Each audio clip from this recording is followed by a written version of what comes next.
See, இப்போ வந்து நம்ம இந்த எலிமெண்ட்ஸ் ஆஃப் அஷூரன்ஸ் என்கேஜ்மெண்ட் அப்படின்னு சொல்றாங்க. அதாவது என்னன்னா, அஷூரன்ஸ் என்கேஜ்மெண்ட் அப்படிங்கிறது என்னன்னு ஃபர்ஸ்ட் பார்த்துடலாம். அஷூரன்ஸ் என்கேஜ்மெண்ட் அப்படிங்கிறது வந்து engagement is a contract that we enter into.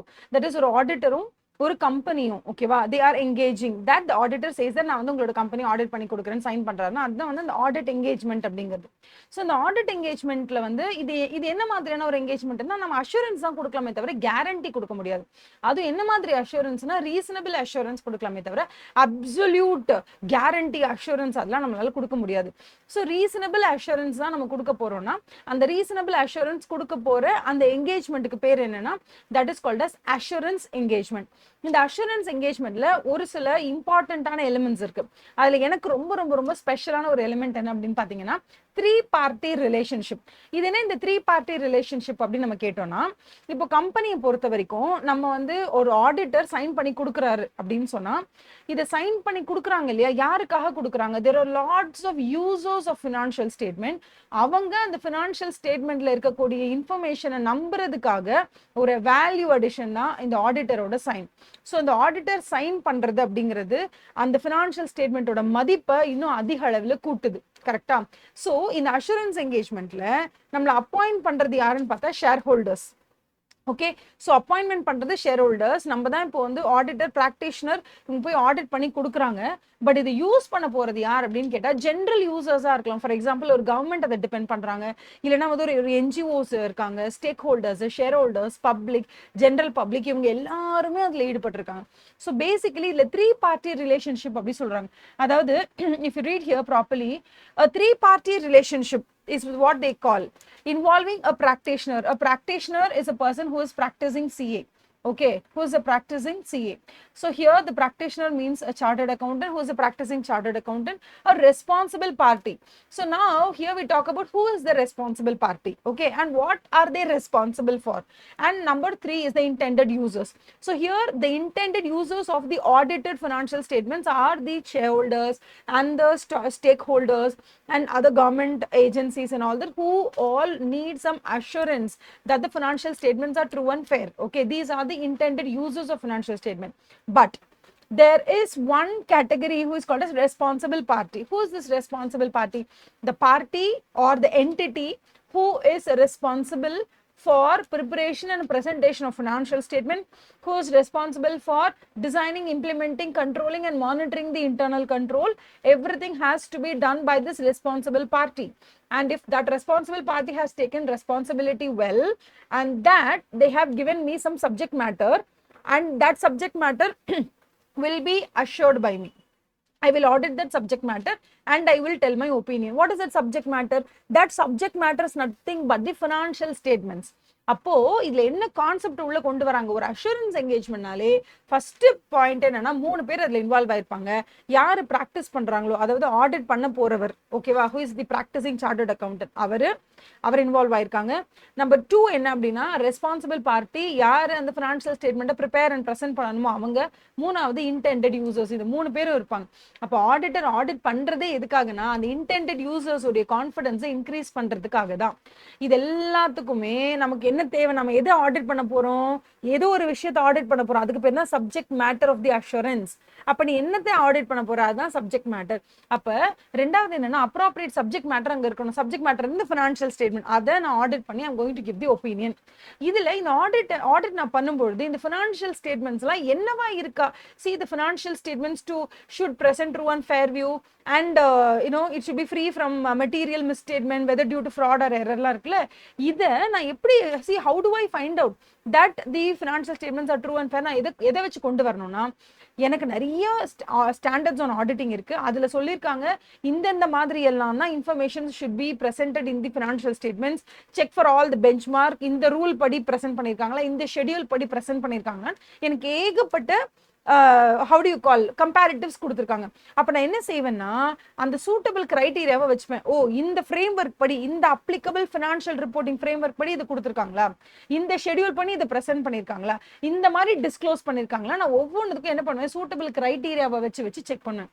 Check பண்ணிட்டதுக்கு பிற்பாடு என்னோட ஆடிட் எவிடன்ஸ் எந்த அளவுக்கு இருக்கணுமா, ரெலவெண்டா இருக்கணும். அப்போ நான் ஒரு விஷயத்த இது கரெக்டா நடந்திருக்கா இல்லையா ஏதுன்னு நான் செக் பண்றேன் அப்படின்னு சொன்னா அதுக்கேத்த மாதிரி ரெலவெண்டான அப்ராப்ரியேட்டான கரெக்டான ஃபார் எக்ஸாம்பிள் நான் நினைக்கிறேன் ஸ்டாக் இருக்குன்னு சொல்றாங்கப்பா 100 கார் இருக்கா இல்லையான்னு போய் பார்த்துட்டு வரணும். நிஜமா அங்க காருன்னு ஒன்று இருக்கா 100 கார் அப்படின்னு நான் போய் பார்க்கணும்னு நினைக்கிறேன்னா இந்த இடத்துல நான் ஒரு அசர்ஷன் எடுக்கிறேன் இல்லையா whether there is existing of ஸ்டாக்னு அந்த மாதிரி ஒவ்வொரு விஷயத்தையும் நான் என்ன பண்றேன் ஒரு ஆடிட் எவிடன்ஸையுமே நான் வந்து சஃபிஷியன்ட்டாகவும் அப்ராப்ரியேட்டாகவும் சஃபிஷியன்சினா குவான்டிட்டியில் நிறைய ஆடிட் எவிடன்ஸை கலெக்ட் பண்றேன். அப்ராப்ரியேட் ஆடிட் எவிடன்ஸ் ஒரு ஸ்டாக் ஒரு 100 கோடி யூனிட்ஸை ப்ரொடியூஸ் பண்ணி வச்சிருக்கோம்னு சொல்றாங்கன்னா அந்த 100 கோடி யூனிட்ஸ் இருக்கா இல்லையா நான் போய் பாக்குறேன் இல்லையா அதுதான் அப்ராப்ரியேட்டான ஆடிட் ப்ரொசீஜர்.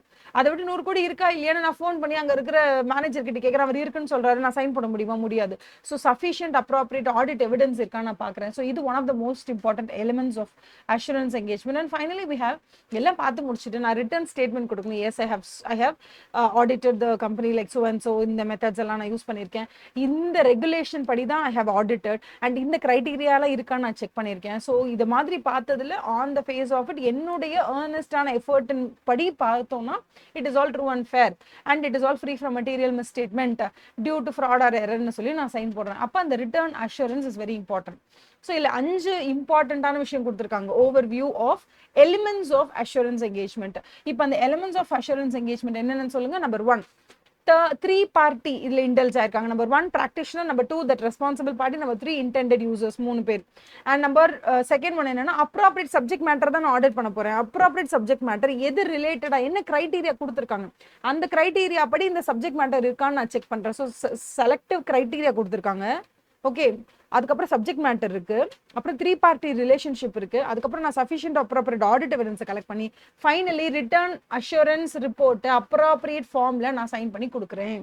ஸோ இது 5 தான் என்னது அப்படின்னு கேட்டா ஒரு assurance என்கேஜ்மெண்ட்டோட 5 important elements. Okay, what are the 5 important elements? Number 1 3 party relationship, practitioner, okay, practice பண்றவங்க. Number 2 என்னன்னா responsible party, who is the party who is responsible for preparing and presentation of financial statements. Okay, third one is the intended users or users of the financial statements. அவங்க 3 பேர் இதுல இருக்காங்க. Number 2 நம்ம ஏதோ ஒரு விஷயத்துக்கு தான் நம்ம அஷூரன்ஸ் கொடுக்க போறோம் because it's an assurance engagement, right? So practitioner is giving assurance on what? On the subject matter. அந்த subject matter எது ரிலேட்டடா, see for example there is a framework, whether this subject matter fits into this framework. அப்ப அந்த frameworkக்கு பேர் என்னன்னா selective criteria ன்னு அர்த்தம்.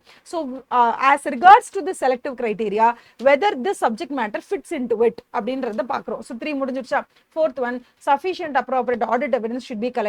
Number 5, after doing everything and after having a conclusion based on so and so of your audit procedures and all that, you come to a conclusion and you write your opinion, okay, in the return format as an assurance report in the appropriate form as requested. Because like audit report வந்து we have like 1 lakh companies அப்படி இருந்துச்சுன்னா 1 லட்சம் auditors இருக்காங்க, 1 லட்சம் audit report இருக்கு அப்படின்னா அத்தனை பேரும் ஒரு ஃபார்மேட்ல அவங்க இஷ்டத்துக்கு ப்ரெசென்ட் பண்ணாங்கன்னா கண்டென்ட் கரெக்டாக டெலிவர் ஆனா கூட ஒரு ப்ராப்பர் ஃபார்மேட் இருக்குன்னு வச்சுக்கோங்களேன். லைக் ஃபார் எக்ஸாம்பிள் எல்லா ஆடிட் ரிப்போர்ட்டுமே ஒரே ஃபார்மேட்ல இருந்ததுன்னா படிக்கிறவங்களுக்கு ஈஸியா இருக்கும்.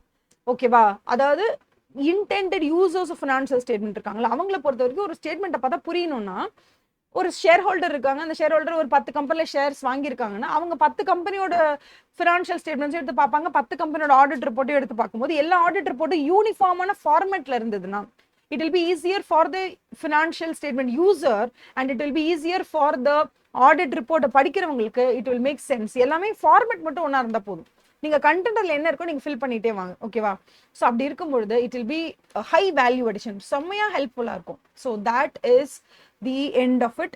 So check boxல கொடுத்திருக்க மாதிரி 3 party relationship, appropriate subject matter, அங்க suitable criteria எப்படி இருக்கு அப்படிங்கிறது, and then sufficient appropriate audit evidence and return assurance report in the appropriate form. Thank you so much. I hope you have understood elements of assurance engagement. Please do subscribe, share with your friends and comment your whatever you want to tell me. And if you have any other assistance, please do WhatsApp at 9677 590 232. Thank you.